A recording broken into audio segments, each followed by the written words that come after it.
پھر مجھے کربلا یاد آ گیا کہ یہی مہینہ تھا، 10 محرم تھی اور جمعے کا دن تھا اور نماز کا وقت داخل ہوا، تو امام علی مقام نے اپنے لشکر کے سردار زہیر سے فرمایا ان سے کہو جنگ بند کریں یا تھوڑی دیر کے لیے رک جائیں، میں نماز پڑھ لوں، ہمیں نماز پڑھنے دیں۔ تو زہیر نے گھوڑا آگے بڑھا کر کہا شمر سے تھوڑی مہلت دو، ہم نماز پڑھ لیں، پھر تم نے جو مرضی کرنا ہے، نماز تو پڑھنے دو۔ شمر نے کہا ہم نماز نہیں پڑھنے دیں گے۔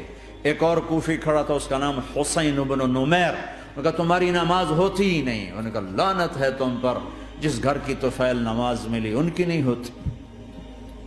پھر انہوں نے واپس آ کر عرض کی حضور وہ نماز پڑھنے کے لیے جنگ نہیں روکیں گے۔ کہا اچھا پھر ہم نماز تو نہیں چھوڑ سکتے، میرے رب کی قسم اگر حسین نماز نہ پڑھتے تو انہیں کوئی فرق نہ پڑتا، لیکن ایک فرق پڑتا کہ پھر پیغام ادھورا جاتا، میسج ادھورا جاتا، اور میسج یہ دینا تھا کہ زیر خنجر بھی یہ پیغام سنایا ہم نے کہ ہم نے تلوار کی دھاروں کے نیچے بھی سر جھکانا ہے، اور ہم نے تڑپتے جسموں کے ساتھ بھی سجدہ کرنا ہے، اور ہم نے زخمی جسموں کے ساتھ بھی اللہ کے سامنے رکوع کرنا ہے، اور ہم نے خون آلود جسموں کے ساتھ بھی رب کے سامنے کھڑے ہو کے آنے والی نسلوں کو پیغام دینا ہے کہ نماز وہ ہے جسے اس وقت میں بھی نہیں چھوڑا جا سکتا،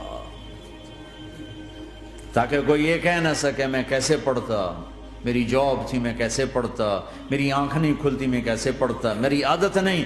اللہ کی قسم یہ جنتی نہیں تھے، جنت کے سردار تھے، صرف جنتی نہیں تھے، جنت کے سردار تھے، صرف جنتی نہیں جنت کے سردار۔ اور یہ سرداری کب ملی؟ محنت کے بعد نہیں، پہلے ہی ابھی ماں کا دودھ نہیں چھوٹا تھا کہ میرے نبی نے فرمایا حسن حسین جنت کے نوجوانوں کے سردار ہیں،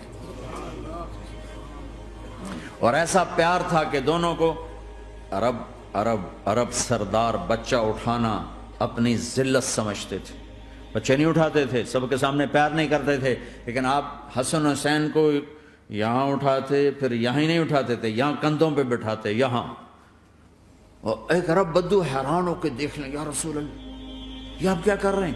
مثلا یہ کتنی عیب کی بات ہے کہ آپ جیسا سردار اور یہاں بچوں کو بٹھایا ہوا ہے۔ کہنے کا آپ ان سے بہت پیار کرتے ہیں؟ کہا ہاں میں ان سے بہت پیار کرتا ہوں، اور صرف میں نہیں کرتا، اللہ بھی ان سے پیار کرتا ہے۔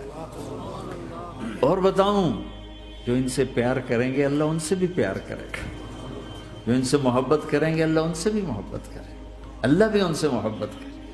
پھر ہم نے دعا مانگی یا اللہ جو ان سے پیار کرے تو ان سے پیار کر، جو ان سے بغض رکھے تو ان سے بغض رکھ۔ حضرت حسن سر سے لے کر کمر تک اللہ کے نبی کی 100% کاپی تھی، چہرہ یہ آدھا حصہ اوپر والا نبی کے مشابہ، یہاں سے نیچے پاؤں تک علی کے مشابہ، باپ کے مشابہ۔ حسین اس کا الٹ، سر سے لے کر کمر تک علی کے مشابہ، کمر سے لے کر پاؤں تک اللہ کے نبی کے مشابہ۔ اس مشابہت پر ہمارے نبی کہا کرتے تھے حسن میرا بیٹا ہے، حسین علی کا بیٹا ہے۔ ہائے ہائے کیا کیا لاڈ لڈائے اور کیا لوگوں نے کر دیا ان کے ساتھ۔ نماز جیسے عظیم عمل میں، نماز جیسے آپ رکوع میں ہوتے تو حسن آ کر نہ پاؤں میں گھس جاتے تھے، یہاں سے نکلتے ادھر، یہاں سے نکلتے یوں۔ سجدے میں جاتے تو کمر پہ بیٹھ جاتے تھے، فرض نماز کا سجدہ۔ تو ایک دفعہ، پہلی دفعہ جب یہ قصہ ہوا تو آپ نے سجدہ لمبا کر دیا، بچے کے اتارا نہیں، اٹھے نہیں، سجدہ لمبا کر دیا۔ پچھلے پریشان ہو گئے کہ اتنا لمبا سجدہ کہیں آپ فوت تو نہیں ہو گئے۔ تو جو پہلی صف میں تھے نا انہوں نے یوں کر کے دیکھا، چکر کی، وہ دیکھا تو حسن کمر پہ چڑھے ہوئے۔ تو قریب ایک آدمی نے آگے ہاتھ بڑھا کے کھینچنا چاہا، تو آپ نے یہاں سے دیکھا ہاتھ آ رہا ہے، تو آپ نے اپنے ہاتھ سے یوں اشارہ، نماز میں یوں اشارہ کیا کہ میرے بچے کو نہ چھوڑو۔ جب حسن خود اترے پھر آپ سجدے سے اٹھے۔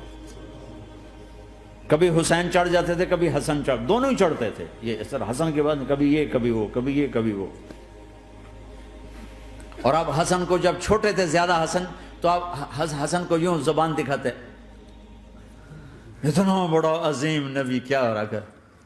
تو وہ زبان، آپ کی زبان بڑی سرخ خوبصورت تو وہ بچہ سمجھتا شاید یہ کوئی کھانے کی چیز ہے، تو آگے یوں ہاتھ مارتا ہے، پکڑنے کے لیے ہاتھ مارتا، پھر وہ بیٹھ جاتے، پھر آپ کہتے ہیں یہ میرا نبی گھر کی زندگی بتا رہا ہے۔ اور تمہیں تو بچوں کے پاس بیٹھنے کا وقت ہی کوئی نہیں، بیگم بھی کم جاب پہ جا رہی، خامد بھی جاب پہ جا رہا، پیچھے بچے ڈرگ بیچنے پہ لگے، اب تم کس کام کے ہو؟ کیا کرو گے اس دولت کو؟ جب نہیں ڈرگ بیچو، گستاخ ہو گیا، بدتمیز ہو گیا، تو اس دن دولت کو آگ لگا دو جا کے۔ آپ اپنے بچوں کو ٹائم دو، اپنے بچوں کو ٹائم دو۔ عورت کا کام کمانا نہیں ہے، عورت کا کام نسل کو بنانا ہے۔ قناعت سیکھو، قناعت تو آسانی سے مینج ہو جائے گا، قناعت نہیں تو پھر تو دنیا کے بادشاہ کی بھی ہوس پوری نہیں ہو سکتی۔ کھیلتے تھے، حسن حسین کی کشتی کراتے تھے، دونوں بھائیوں کی کشتی کراتے۔ ایک دفعہ دونوں کی کشتی ہو رہی اور حسین ذرا کمزور پڑ رہے تھے، تو آپ اس کو شاباش دیتے، شاباش شاباش شاباش۔ تو حضرت فاطمہ کہنے لگی، ماں بھی بیٹھی تھی، کہنے لگی یا رسول اللہ آپ حسین کو شاباش دے رہے ہیں، حسن کو کیوں نہیں دے رہے؟ تو آپ نے کہا یہ جبریل میرے پاس کھڑا ہوا ہے، یہ بھی حسین کو شاباش دے رہا ہے، تو میں بھی حسین کو شاباش دے رہا ہوں۔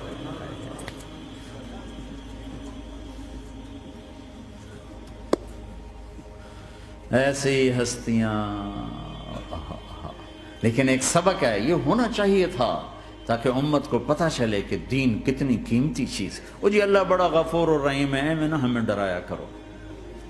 ہاں اللہ بڑا غفور الرحیم ہے، لیکن اس کا کوئی عدل بھی ہے۔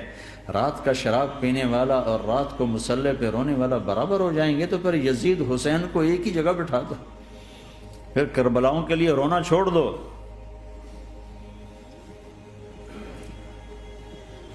رات کو ناچنے والی، رات کو رونے والی برابر ہو جائیں گے، سود کھانے والا، حلال کھانے والا برابر ہو جائیں گے، شراب بیچنے والا اور مزدوری کرنے والا برابر ہو جائیں گے، جھوٹ بولنے والا، سچ بولنے والا برابر ہو جائیں گے۔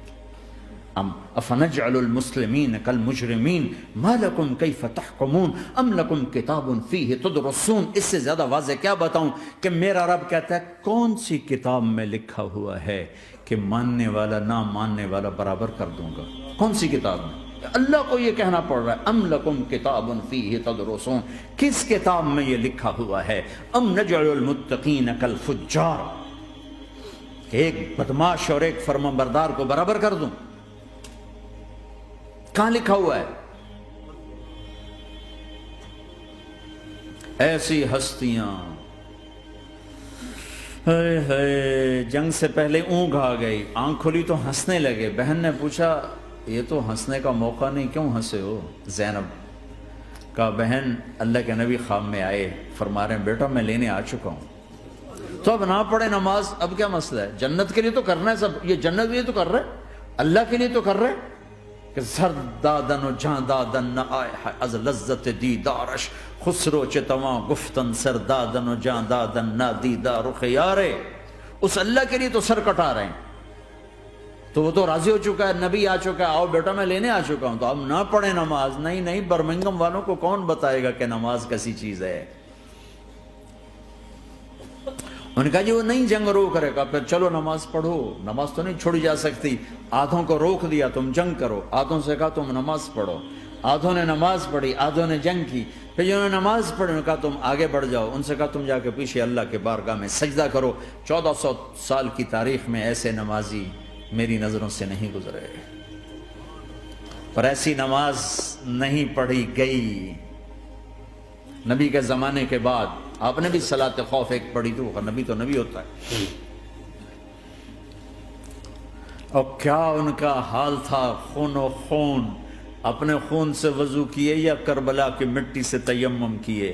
جب سجدوں میں سر رکھ کے سبحان ربی الاعلی کہا ہوگا تو دھرتی میں کیا ہلچل مچی ہوگی۔